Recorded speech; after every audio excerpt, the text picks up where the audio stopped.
بسم اللہ الرحمن الرحیم۔ السلام علیکم ورحمۃ اللہ وبرکاتہ۔ گائز، ہم لوگ اخبار غیب اور پیشن گوئی پر بات کر رہے تھے کہ پہلے زمانے میں لوگ کیسے پیشن گوئی کرتے تھے اور اپنے اپنے تجربات پر وہ لوگ چل رہے تھے۔ آج بھی ہم لوگ اسی پر ہی بات کریں گے کہ حضرت جابر رضی اللہ تعالیٰ عنہ کہتے ہیں کہ ایک دفعہ آپ صلی اللہ علیہ وآلہ وسلم میرے گھر تشریف لائے اور دریافت کیا کہ کیا قالین ہے؟ عرض کی ہمارے پاس قالین کہاں؟ ارشاد فرمایا کہ عنقریب تم قالینوں اور عمدہ فرشوں پر بیٹھو گے۔ حضرت جابر رضی اللہ تعالیٰ عنہ کہتے ہیں کہ وہ دن آیا جب ہم قالینوں پر بیٹھے۔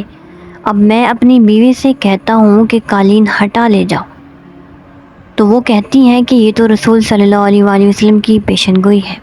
عدی بن حاتم کا بیان ہے کہ میں حضور صلی اللہ علیہ وآلہ وسلم کی خدمت میں حاضر تھا کہ دو شخص آئے، ایک نے بھوک کی اور دوسرے نے راہزنی کی شکایت کی۔ آپ صلی اللہ علیہ وآلہ وسلم نے عدی کی طرف مخاطب ہو کر فرمایا، کیوں عدی، تم نے حیرہ کو دیکھا ہے؟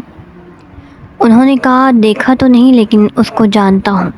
آپ صلی اللہ علیہ وآلہ وسلم نے فرمایا، اگر تم زندہ رہے تو دیکھو گے کہ حیرہ سے ایک خودش نشین عورت چل کر خانہ کعبہ کا طواف کرے گی اور اس کو خدا کے سوا کسی کا خوف نہ ہوگا۔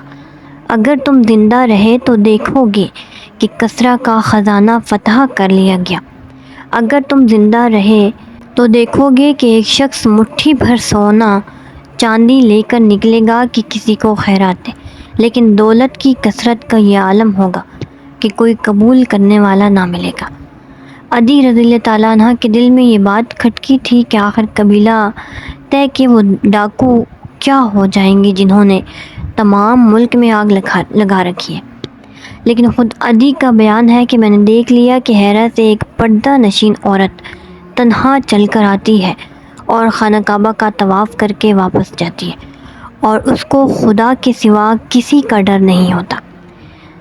ان کا بیان ہے کہ جن لوگوں نے کسریٰ کا خزانہ فتح کیا ان میں میں بھی تھا، صرف تیسری پیشن گوئی میرے سامنے پوری ہونے سے رہ گئی ہے، جو لوگ زندہ رہیں گے وہ اس کو بھی پورا ہوتا دیکھ لیں گے۔ چنانچہ راویوں کا بیان ہے کہ بنو امیہ کی سلطنت کے زمانے میں یہ واقعہ بھی بین گزرا۔ 200 ہجرت کے بعد جب مسلمانوں کو مدینہ منورہ کا دارالامان مل گیا اور اسلام روز بروز ترقی کرنے لگا، تو یہ دیکھ کر قریش کے سردار مدینہ پر حملہ کی تدبیریں سوچنے لگے۔ اسی اثناء میں انصار کے ایک رئیس سعد رضی اللہ تعالیٰ عنہ عمرہ ادا کرنے کے لیے مکہ معظمہ گئے اور ابو سفیان کے گھر جا کر مہمان ہوئے۔ ابو سفیان ایک دفعہ موقع پا کر ان کو طواف کرانے لایا۔ وہ کعبہ کا طواف کر رہے تھے کہ ابو جہل نکل آیا۔ اس نے کہا، تم مکہ آ کر بے خوف و خطر کعبہ کا طواف کرتے ہو، حالانکہ تم نے بے دینوں کو اپنے ہاں پناہ دے رکھی ہے اور سمجھتے ہو کہ خدا اور رسول کی تم نصرت کر رہے ہو۔ خدا کی قسم، اگر ابو سفیان کے ساتھ تم نہ ہوتے تو یہاں سے سلامت گھر نہ جا سکتے۔ حضرت سعد نے ڈانٹ کر جواب دیا کہ اگر تم ہم کو طواف نہ کرنے دو گے تو ہم تمہارا قافلہ تجارت مدینہ کے راستے سے گزرنے نہیں دیں گے۔ صفوان نے کہا کہ اے سعد، ان سے سخت لہجہ میں گفتگو نہ کرو، یہ اس وادی کے سردار ہیں۔ حضرت سعد نے کہا، اے صفوان، اپنی طرفداری رہنے دو، میں نے حضور صلی اللہ علیہ وآلہ وسلم سے سنا ہے کہ تم عنقریب مسلمانوں کے ہاتھ سے مارے جاؤ گے۔ ابو صفوان نے کہا، کیا وہ آ کر مجھے ماریں گے؟ انہوں نے جواب دیا، یہ مجھے نہیں معلوم۔ یہ سن کر ابو صفوان کے بدن پر رعشہ پڑ گیا۔ وہ گو کافر تھا لیکن اس کو معلوم تھا کہ دہن رسالت سے آج تک کوئی غلط بات نہیں نکلی۔ چنانچہ اس کے بعد بدر کی لڑائی کا موقع پیش آیا تو اس کی بیوی نے جانے سے روکا اور سعد کی پیشن گوئی یاد دلائی۔ ابو صفوان نے بھی ڈر کر اس فوج میں شرکت سے انکار کر دی، لیکن ابو جہل اس کو سمجھا بجھا کر لے گیا۔ بالآخر اسی کارزار میں یہ پیشن گوئی پوری ہوئی۔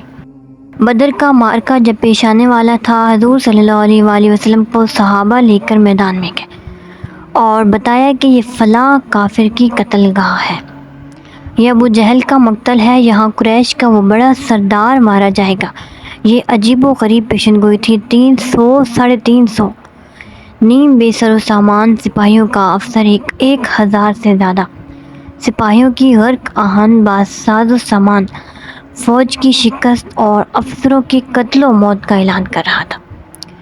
صحابہ کہتے ہیں کہ ہر سردار قریش کے لیے آپ صلی اللہ علیہ وآلہ وسلم نے جو جگہ مقرر فرما دی تھی وہیں اس کی لاش خاک و خون میں لتھڑی پائی گئی۔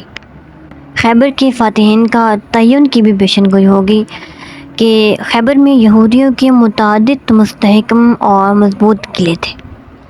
ہر روز مسلمان افسر علم و فوج لے کر جاتے تھے اور زور آزمائی کرتے تھے اور شام کو ناکام واپس آتے تھے۔ ایک دن آپ صلی اللہ علیہ وآلہ وسلم نے فرمایا کہ کل علم میں اس کے ہاتھ میں دوں گا جس کو خدا اور اس کا رسول پیار کرتا ہے، اور اسی کے ہاتھ پر کل فتح ہوگی۔ اسلام کی صف میں ہر حوصلہ مند شمشیر زن نے کل کی توقع پر بے قراری میں رات بسر کی۔ صبح جب ہوئی تو حضرت علی پر وہ غبار سے نمودار ہوئے۔ آپ صلی اللہ علیہ وآلہ وسلم نے حضرت علی کے ہاتھ میں علم دیا اور خیبر کا میدان اسی دن ان کے ہاتھوں سے فتح ہوا۔ تو گائز آگے مزید بھی واقعات ہیں، انشاءاللہ وہ میں نیکسٹ ویڈیو میں آپ لوگوں کے ساتھ شیئر کروں گی، اور یہ ویڈیو کیسی لگی اس کے متعلق اپنی رائے کا اظہار مجھے ضرور دیجیے گا، اور جو نیو آیا ہے چینل پر وہ چینل کو ضرور سبسکرائب کریں، اور مجھے آپ سب کی سپورٹ چاہیے، جو سپورٹ کرتے ہیں ان سب کا تھینکس۔ اللہ حافظ۔